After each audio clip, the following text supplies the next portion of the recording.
Shalom Aleichem, un plaisir de vous retrouver chaque semaine et de partager beaucoup de renforcements.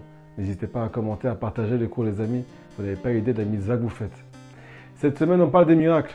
Est-ce qu'on peut obtenir un miracle de Dieu, oui ou non? Ou bien tout simplement, toutes les choses qui sont naturelles, vas-y prie, mais si c'est pour un miracle, ne prie pas. Deuxième question, si jamais tu veux obtenir un miracle, qu'est-ce que ça veut dire tout ça? C'est grotesque Rabotai. Pourquoi? Parce que ça veut dire en fait que tu veux faire changer Akadosh Baruch Hu d'avis. Hachem, il sait tout, il sait très bien ce qui est pour ton bien. Si tu as créé un manque, il a fait que tu n'es pas encore marié. Il a fait que tu as des problèmes de parnassa, des problèmes de santé, que tu n'arrives pas à te connecter à lui, que tu as des questions, tu es en train de bloquer dans ta vie. C'est pour ton bien. Pourquoi tu veux le faire changer d'avis? Pourquoi tu lui demandes un miracle? Ça veut dire qu'en fait, il se serait trompé s'il accepte ta prière.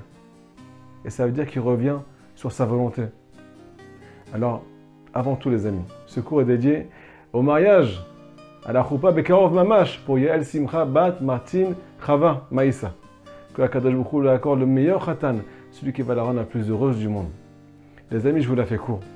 La réponse elle est oui, on peut demander un miracle à Akadosh Baruch Hu. C'est marqué dans la paracha, il est marqué que Rivka, elle était stérile.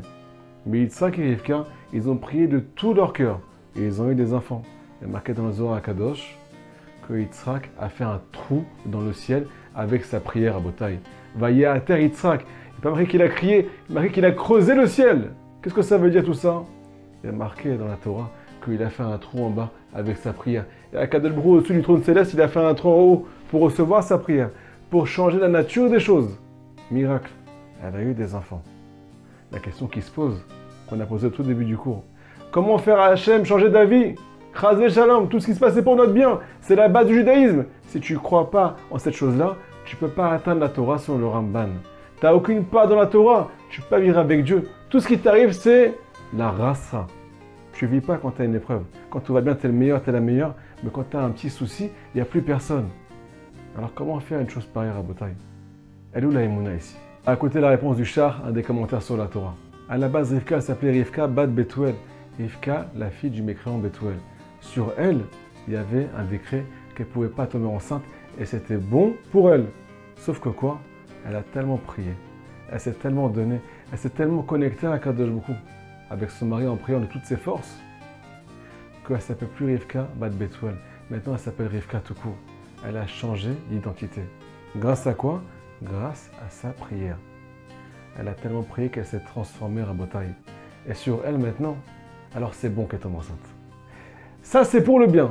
Donc en fait, obtenir un miracle, c'est que quand on change d'identité. Écoutez les paroles des élèves du Baal Shem Tov. Quand un juif vient prier et qui s'élève spirituellement, quand un juif vient s'investir dans la Vodat Hashem, mais qui fait tchouva, qui fait tout ce qu'il peut pour évoluer, alors il arrive à un nouveau niveau, à un niveau supérieur.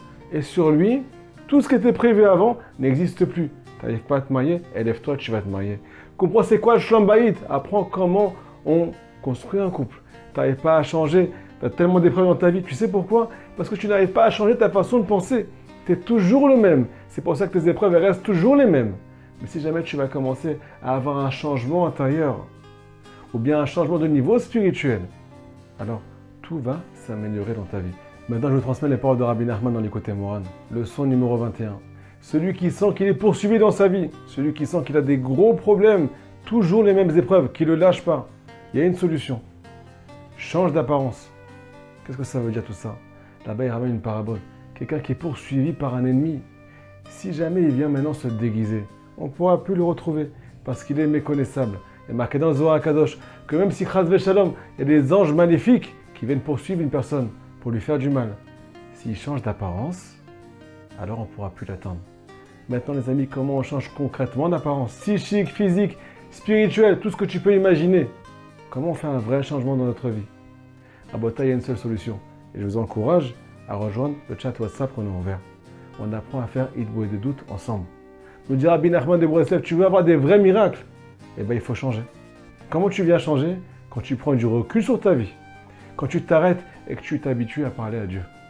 Mets une petite mélodie dans tes oreilles. Détends-toi. Tu as besoin de te détendre. Toute la journée, on court comme des fous. Et c'est pour ça qu'on souffre. Mais celui qui s'arrête un petit peu et qui s'habitue à parler à Kadosh Baruch Hu, non seulement il est en face de la vérité, il est en face du bonheur, il est en face du recul et il peut faire du tri dans sa vie. peut commencer à changer. Il peut commencer à prier sur ses vrais besoins, sur ses plus grands besoins. Mettre les choses qui sont les plus importantes en avant et les choses qui sont complètement, en fait, vaines et qui lui prennent toute sa place en arrière. Il peut commencer à devenir un vrai homme, une vraie femme, un juif cachère. Imagine-toi maintenant que tous les jours de ta vie, tu viens prier à Kadosh Baruch Hu, tu as un rendez-vous avec lui. Est-ce que tu penses que tu vas penser tout le temps la même chose? Tu ne vas pas changer de façon de penser, que tu vas avoir la vie toujours de la même façon, que tu vas avoir le même niveau de croyance en Dieu. Tout va changer. Ceux qui font être beau des doutes, ils ont la émouna. Ceux qui font être beau des doutes, ils ont ce qu'on appelle du recul sur les épreuves. Et ils viennent là-bas aussi décoder tout ce qu'ils ont appris, toute la Torah qu'ils ont étudiée. Ils viennent, ce qu'on appelle, essayer de voir s'ils sont en phase avec elle. Donc automatiquement, toutes leurs épreuves, ils les prennent avec la Torah qu'ils ont étudiée. Ils ont plus de clés, alors que tout le monde souffre.